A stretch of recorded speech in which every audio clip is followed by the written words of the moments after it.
Our speaker today is LeeAnn Prete Browett. LeeAnn was speaking to us about numbers, and LeeAnn has spoken to us a couple of times before. She is an educator, history teacher at Amity High School, and an author. She has degrees in politics, education, special education, and educational leadership. LeeAnn encourages her students to create meaningful historical and societal understanding through assembling multiple diverse perspectives. Welcome back to Justice Southbury, LeeAnn Prete. Woo! Yeah!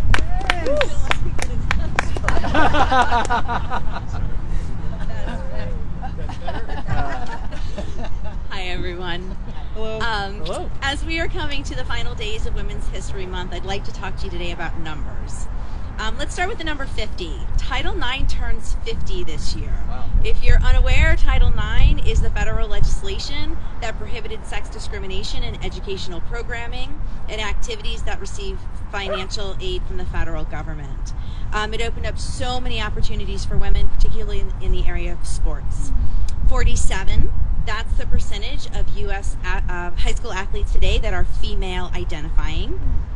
24 million. That's the compensatory amount that the U.S. women's soccer team recently won in their legal battle for pay equity. 4, the number of women that will be serving on the U.S. Supreme Court when Ketanji does receive that confirmation. Yeah. 60, that's the percentage of American women enrolled in college today. At face value, these numbers are highly encouraging, but when we dive a little deeper, maybe they're not so much.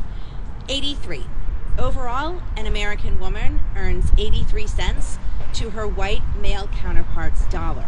A black woman only earns 64 cents, and a Latina woman only earns 57 cents. 5. Only 5% of STEM experts that are quoted by our major media news outlets are women. 5 also represents the number of U.S. Supreme Court justices that have been women to date. That's 5 out of 115. 27. 27% of our congressional representatives today are women, despite the fact that women make up 50.8% of our population. 1. Only one of our 49 U.S. vice presidents has been a woman.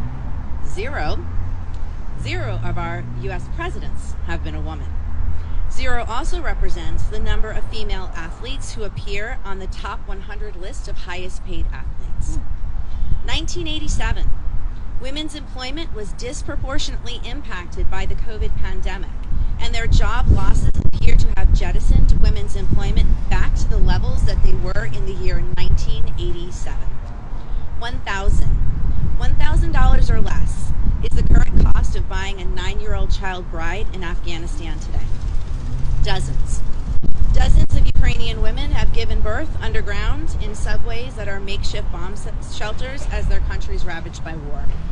These numbers are daunting. They paint a grim, intersectional, international, and multi-field portrait of women's status. While I'm all for celebrating women's progress, I'm even more in favor of figuring out ways to elevate women to their rightful places of value and equity in our world. There's no magic wand to fix this. When I explore legislative and judicial victories of movements for greater rights with my students, I often tell them that while these victories are hard fought and won, it's the social victories that move at an even excruciatingly slower pace. I recall a women's studies professor in college once said, the personal is political. And I'm convinced now more than ever that if we want to see a change in the numbers I just mentioned, that we have to work hard to change things for women on the personal level. Since I'm a fan of numbers, how about we explore 5 ways to do that? 1. Model a sharing of household chores and childcare responsibilities for our children that are not based on prescribed gender stereotypes, but rather on fairness and equity. They'll reenact them in their adulthood, and that will impact generations to come. 2. Speak up when we hear people making comments that devalue women and promote toxic masculinity. Using the phrase "like a girl" to insult women or "man up" to berate men both perpetuate misogyny and are deeply harmful to everybody. Men, women, non-binary, intersex, everyone. 3. Stop perpetuating gender stereotypes ourselves, even the ones that seem like compliments or seem funny. The women are more nurturing attitude played out in real time during the pandemic and may have set women back professionally for decades. Karen jokes aren't funny. They confirm and reinforce negative and hostile attitudes toward middle-aged women. 4, value and acknowledge the ideas of women, particularly women in the workplace. Give credit where credit is due, and when you hear people speaking over women, speak up for women. And lastly, 5, support and vote for candidates who make women's personal issues a priority. Effective legislation on women's health and reproductive care, domestic safety, paid family leave, and universal preschool will advance all of us, not just women and female identifiers. Women's history is coming to a close, but our efforts must not, because after all, the numbers don't lie, and there is so much work to be done. Thank you. Woo! Yeah.